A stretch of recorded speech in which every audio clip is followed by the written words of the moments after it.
Mitchell Starc, Pat Cummins, IPL auction, इन 3 word में आज की कहानी पूरी तरह सीमित होगी, क्योंकि आईपीएल ऑक्शन में अभी तक 18 करोड़, इससे ऊपर का अमाउंट नहीं देखा गया था। लेकिन 2 ऑस्ट्रेलियन आते हैं और लगभग 50 करोड़ रुपए लेकर के चले आते हैं। मैं फारूक, मेरे साथ असद बैठे हैं। असद, आज के ऑक्शन में हर तरफ शौक था यार, मतलब कई चीजें तो ऐसी हुई ना, मतलब हैरान कर दी। हर्षल पटेल मेरे लिए काफी शॉकिंग था, बहुत ज्यादा अमाउंट ले गए।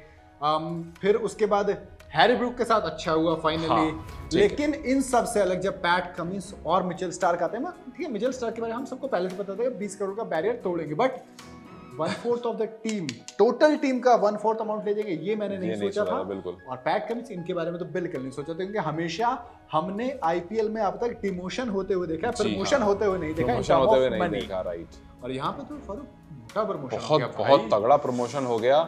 और मतलब लेकिन हैदराबाद करेगी क्या इतने सारे? एग्जैक्टली, मैं वही आपसे कह रहा था ना कि हैदराबाद ने टीम तो बना ली है, लेकिन बहुत सारे खिलाड़ी रख रही है उन्होंने। हैदराबाद को आप देखोगे, इनके पास हसरंगा भी है, इनके पास पैट कमिंस भी ले लिया इन्होंने ट्रैविस हेड भी ले लिया, 3 स्लॉट तीनों ले लिया, और अच्छे खिलाड़ी हैं, अच्छे खिलाड़ी हैं। स्लॉट के हिसाब से कहीं ना कहीं प्रॉब्लम, अब देखिए एडन मार्क्रम भी इनके पास है, इनके पास माइक्रो एंसन भी है, इनके पास क्लासन भी है। तो 6 खिलाड़ी तो ऐसे हैं जिनको आप टीम में चाहोगे तो ये कुछ वैसा हाल ना हो जाए। याद है जब डेक्कन चार्जर्स टीम थी उस टाइम एडम गिलक्रिस्ट डेक्कन में थे ना, एडम गिलक्रिस्ट, एंड्रू साइमंस, और ये वो बहुत सारे खिलाड़ी थे, शाहिद अफरीदी, हर्षल गिब्स, सब थे, बहुत सारे खिलाड़ी थे। तो उस टाइम पे कुछ ऐसा ही हुआ था कि यार बहुत सारे प्लेयर हो गए एक ही टीम में, तो उनको भी, क्योंकि 4 ही खिलाड़ी आप खिला सकते हो, तो उस टाइम भी उनको मुश्किल हो रही थी। और कुछ वैसे ही मुश्किल हो सकता है इस बार एसआरएच को भी होगी, क्योंकि इन्होंने अच्छे खिलाड़ी लिए लेकिन बहुत सारे हो गए हैं। तो अब इसको किस तरह से मैनेज करेंगे।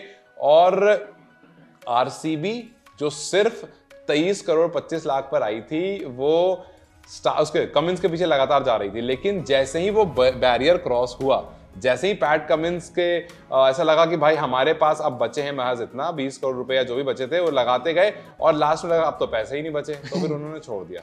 फारूक, वही सारी चीज है, 34 करोड़ रुपए लेके आए थे, एक खिलाड़ी को पैसा खर्च कर दिया जी, मतलब बहुत ज्यादा अमाउंट। आप अगर इनकी टीम देखेंगे तो Rahul Tripathi, Glenn Phillips, Aiden Markram, Marco Jansen और हेनरी क्लासन, ये मतलब एक बहुत फजल फारूकी भी एक फॉरेन है। हाँ, मैं वही आप अगर सिर्फ फॉरेन प्लेयर की एक बार लिस्ट देखिए जो अभी इनके पास है, कौन कौन है, वो मतलब काफी लंबे चौड़े स्क्वाड निकल जाता है इनका फॉरेन प्लेयर। अब लेकिन टीम में लिमिट आपकी 4 की, आप एडन मार्क्रम खिलाओगे, ठीक है, आप पैट कमिंस को नहीं बिठा सकते, तो आपके 2 तो ये प्रीमियम हो गए। आपके पास क्लासन है, ठीक है, ट्रैविस हेड आपको चाहिए। आप क्लासन को खिलाओगे।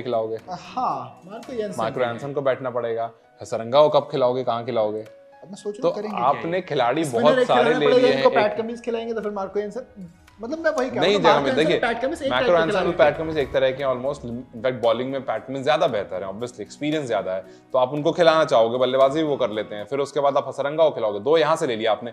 ऊपर आप खिलाओगे अगर एडन मार्क्रम को, तो फिर आपके पास क्लासन और यानसन बचते हैं, ट्रैविस हेड आपके पास है, आप ट्रैविस हेड से अगर ओपन कराओगे, एडन मार्क्रम आपके पास है, चाहे तो आप क्लासन को बिठाना पड़ जाएगा, लेकिन क्लासन को आप बिठाओगे नहीं, तो आपको ट्रैविस हेड को बिठाना पड़ेगा, हेड को बिठाएंगे नहीं, तो फिर मतलब बहुत सारे खिलाड़ी इनके पास। जी हाँ, बहुत सारे खिलाड़ी हैं।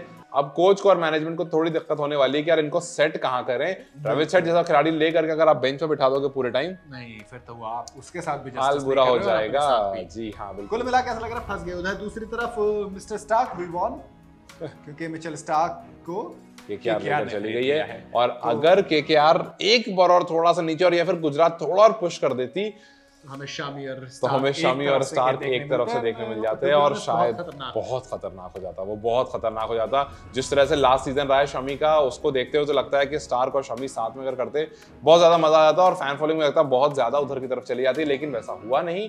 केकेआर ने अपनी तरफ ले लिया है उनको जिनको उन्होंने कुछ टाइम पहले छोड़ा था, मतलब आपने छोड़ा पैट कमिंस को था, ले उनके साथ के पेसर को ले लिया आपने। अब देखना यहाँ पर इंटरेस्टिंग रहेगा कि पैट कमिंस उस तरफ से और मिचेल स्टार्क इस तरफ से, जो 2 खिलाड़ी जिनके घर आज पैसे की बौछार हुई है, ये किस तरह से इस पैसे का वैल्यू निकालकर आपको टीम को दे पाते हैं, क्योंकि बहुत सारा अमाउंट है। अगर इसमें भी अक्सर, लेकिन हमने देखा है बड़े प्लेयर को फ्लॉप होते हुए, सैम करन हमने देखा उस सीजन में पैट कमिंस से ज्यादा विकेट एंड्रू रसेल ने लिए थे, और आंद्रे रसल से ज्यादा रन पैट कमिंस ने मारे थे। मतलब आप उल्टा काम कर दिया जी, था। तो चलिए देखते हैं कि क्या पैट कमिंस इस बार बल्ले से कुछ कर पाते हैं, क्या पैट कमिंस जो अमाउंट उनको मिला है उसका वैल्यू फॉर मनी आपको दे पाते हैं या नहीं। आपको क्या लगता है इन दो खिलाड़ी में से कौन सा ऐसा खिलाड़ी है जो जरूरत से थोड़ा ज्यादा पैसे लेकर के चला गया? मुझे अपनी राय कमेंट सेक्शन में जरूर बताएं। इस वीडियो को लाइक और शेयर जरूर करें और जाते जाते चैनल को सब्सक्राइब करते हैं।